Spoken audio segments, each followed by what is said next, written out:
Okay, so today's video is for team leads, managers, supervisors. Doesn't matter your role. If you have people responsibilities, this video is for you. Okay, so one of the things we need to do when we're in leadership is sometimes we need to require things or ask things of our staff that they're not going to like. And in this video, we're going to talk about how to address getting people to feel good about staying late to work overtime when things are falling behind, without you looking like a dictator or like a rude boss. Hi guys, my name is Tammy, and if you are new here, subscribe and hit the like button below, and of course share this with your buddies because I'm out here to change the world one conversation at a time. So why is this an important skill to master when you are in a leadership position? Well, I can tell you that the research shows that if you don't master this and you come across as a dictator, you're likely to be labeled a bully boss. In fact, 7 out of 10 managers and leaders are identified as the bully in the workplace. And this is one of those places where we can make a massive shift in the perception of who you are as a leader. Now, today's video is inspired from a TikTok that I did a while back where I did a duet with someone who, she takes our inside thoughts and she puts them out there for the world to hear. And I really enjoy the parody of it. And I love how people can hear what their inside thoughts would sound like. So, of course, when I first heard this as a communication coach, I was like, whoa, this is great and funny. And I can see why she has lots and lots of hits on it, but it's not realistic to the workplace. This is not going to help our managers get the respect that they deserve, nor is it going to help us build teams that are conducive to actually helping out when we need it. So what do we do? So I'm going to start by sharing the video in itself, the parody, and then I'm going to come back and show you some alternative ways in which you might be able to approach this so that you don't get this defensive, bold, snarky response from your team. Team is stretched so thin. Can you get this done by the end of the day? My workday does end at 5, but given the urgency on this, I can stay an extra 15 minutes to help out. Great, and can you stay late for the rest of the week as well? We've just got so much to do. Me staying late today is the exception, not the rule. You know how short-staffed we are. I do. So why don't you just take on a little more? Because I'm not the long-term solution for the company's lack of appropriate resource planning. Toodaloo. So let's take the manager's perspective now. How do you ask your staff to stay late without sounding rude, without creating more animosity and actually having them doing it willingly and supportingly? One of the first things that you can do is to simply share where we're at right now. So be open with, hey guys, we're in a lot of trouble today. We seem to be behind and we're gonna have to come up with some solutions. The use of we language means that you're a part of this problem and you're also a part of making the solution happen. And so when you phrase it this way, we're in a bind right now, we need to come up with some solutions. I need to hear what you guys have. Put the problem in their hands to solve first before you start to tell them, hey, I need you to stay late today and this is just gonna happen. What you'll find with this is that people are more than willing to offer their ideas. They may go, oh, you know what? I know that I was struggling over here and that's why I'm behind. I can stay late 15 minutes to make sure this part is caught up. Will that help? They're gonna feel they're drawn to help you because you've already invited them into the conversation to be part of the solution. As you just saw in that first alternative, this is all about bringing the problem to the group and having the group share their ideas. And so you're going to already learn right away. Somebody might say, oh, I would love to stay and help out over time, but I have to go pick up my daughter from school. We have a doctor's appointment. You may find that they willingly offer up pieces of information that you don't necessarily need, but that they feel obligated to share that with you to help decrease the tension. So if they do that, okay, great. I hear what you're saying. And I'm wondering what other solutions, like I'm looking for ideas here, not for barriers. How can we get this done? Then they might start to offer up, okay, well, you know what? I'm going to go and help this team member. We're going to cinch this up and I'm going to put this off till tomorrow and I'm going to take care of this priority thing. You may find that your team will troubleshoot this faster than you would have with your own ideas and with greater connection and with greater clarity as to why they're doing it. So now let's look at a second way you can bring this situation forward. Okay, so this is part 2 of 3 of how a manager can bring up the need for people to stay late in order to get the work done. And so in this video, I want to teach you what's known as a perception check. And this is really as a manager's role is to understand what are the barriers that are getting in the way of my staff for getting the work done. Now, as a manager, one of your primary objectives is to remove any of these barriers. So it's really important that you find out what the problem is before you start mandating solutions that are really just going to be band-aids. So with the perception check, what you want to do is state the facts and then give a couple ideas as to why you think this is happening and ask for their clarification. So it's going to sound like this.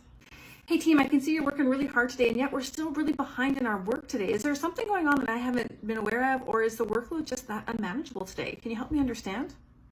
So you notice that I gave two potential options to open up the dialogue. First of all, I'm thinking there's something going on that I just don't know about.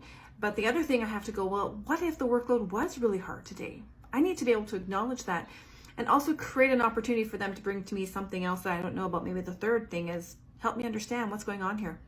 This is one of my all-time favorite tools to teach people when they're having a hard time understanding somebody and what's going on, is to simply state what you think is going on and ask for clarification.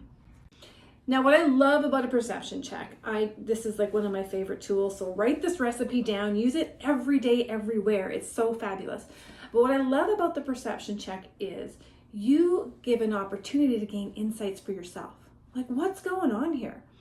We don't normally fall behind like this. This is an unusual situation. So as a manager, it is your responsibility to understand what's going on so you can remove the barriers, because nobody wants to stay late ever. Nobody wishes to take time away from their family to support an organization that can't get their shit together. So if this is a habitual thing, then you as the lead have a fantastic opportunity to step in and understand from their lived experience what is going on. And then as a manager, if you need solutions to these problems, again, okay, so I hear our workload is too much. Where do you guys see the problem? Again, engage them in the conversation to find out what they already know. Because I'll tell you what, the people who are working the front line, they know what the problems are. They know where the bottlenecks are. They know what the barriers are. They will also have solutions to offer up, and it will make your job easier. All right, this is part 3 of how a manager can bring up the need for people to stay late because we're just not where we need to be. Now, Ray Hargreaves gave us a great suggestion. Hey guys, we're opening up overtime. Who here is able to participate? Give people the option to volunteer first and state the conditions and what they're volunteering into. Now, I already know what you're saying. I've tried that. Nobody says yes. Nobody wants to stay. We've got a bigger problem that we need to work on longer term, but right now you need a solution. So you need a tool to buy them into the problem and the resulting solution of mandated overtime. But also with the caveat that this is not your preferred ideal solution and that you are going to be working on something for the future. Now in this strategy, you're going to share your own views on this as well, because it's likely you don't want people to have to stay late. Your vision was that people could come in and do their job and go home and have a great balance of life. But now you're also feeling the pressure of being responsible for having to tell them. They don't get that. So let's just be honest about that and create a connection and then see where it goes. So it might sound something like this. Guys, I've got some bad news. And this isn't my idea of a good work day. We are behind and we are going to need people to stay late to help us catch up. And I'm committed to finding the source of this so that we don't end up in this position again.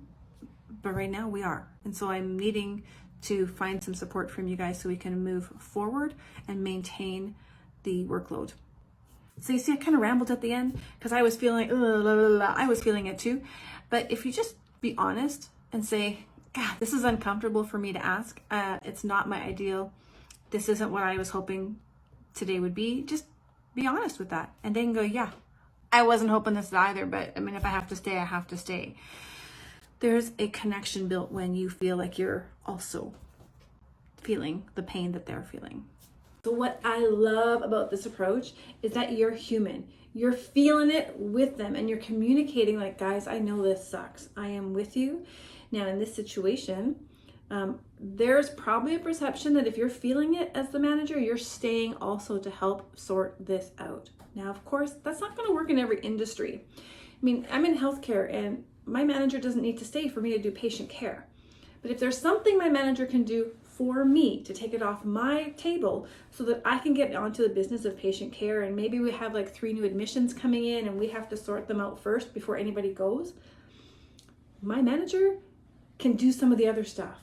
Now, I know there are managers who will jump in and do the bedside with you. That's fantastic. If you're one of those managers and you're in a place that you can do the work that you are asking your employees to do, I would expect that you're going to roll up your sleeves and you're going to be right there in the trenches with them.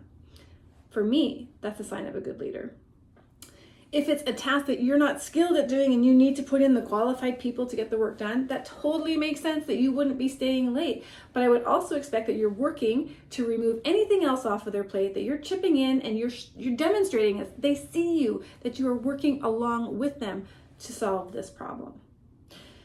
One of the worst things you can do with this approach is to come in there and say, I feel it, I'm with you, it's not my ideal, and then you check out at the regular time and go home, because they are not going to think that you are honest and truthful about feeling the pain that they're feeling. So you need to work to show them that you are actually helping them with this particular problem. So I'd love to hear your ideas and strategies from a leadership perspective as to how do you approach these really difficult conversations when you need more from your staff than they are giving currently or that they are capable of giving. I think as a group, we can certainly build a great library of resources that we can come back to and pin this video so that you have it with you. Because my experience with working with leaders is this: when they have a difficult conversation, they get all tensed up. They don't want to have it. So they get in there and they just go blah, blah, blah, blah, and they blurt it all out, hoping to get it over with faster. It doesn't often turn out like a great conversation. It feels really adversarial sometimes when we do that. So put yourself in their shoes first, take a few moments to gather yourself, recognize the discomfort you're feeling, and you can share that like you're human. When you can humanize your leadership to the people which you are leading, you will build a better connection. Thanks for watching, guys. As always, you're only one conversation away. If you're looking for some ways to bring up difficult conversations that you have with colleagues or staff members, don't forget your free, safe conversation starters. These are scripted responses that you can use for any of the 10 most offensive workplace behaviors that you might experience. Now, I do recommend that you use them word for word. That's why they're scripted. They have been designed and studied and tested to create less defensive responses so that you can get back to the business of having a safe workplace. If you're looking for some leadership training or coaching, or even some workplace context around workplace bullying, difficult conversations, toxicity, healthy relationships and conversations, there is a link below where you can connect with me, and I'd be happy to see if I can serve your organization and the people that you work with in order to change the culture to a healthy, psychologically safe workplace for everyone. Take care, guys.